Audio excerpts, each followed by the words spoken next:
מאוד שנשמע בכל זאת בשורות טובות בקרוב. תודה רבה לך. We went to high school together here in Tenafly, and when high school ended, we both decided to enlist in the Israeli military, and we moved into a house together in a small town in Israel called a kibbutz, and we lived in we shared a house, and together with 16 other lone soldiers who came from North America to enlist in the military.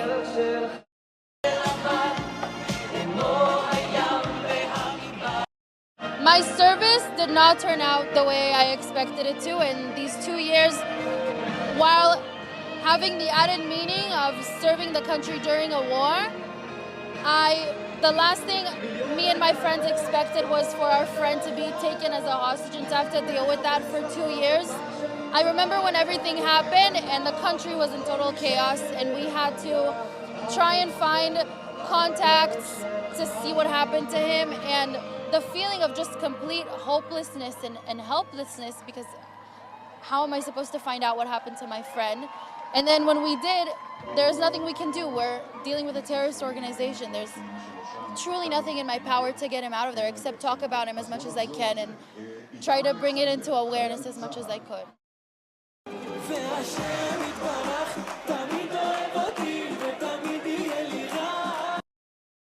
I was on a hike in Vegas. I was visiting a friend, and suddenly I start getting texts on my phone, and friends from Israel and from here are texting me to say that he's released. And at first I don't believe it, because this is not the first time something like this has happened, and they've said they're releasing him and then they take it back. And I try not to get my hopes up, because we get these notifications all the time and you never know what's actually going to happen. And then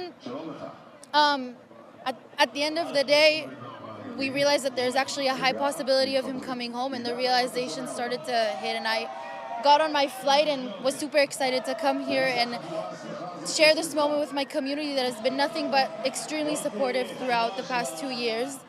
And now I'm just anxiously waiting for him to be released, because we're watching the TV and it seems like time is moving so slowly right now.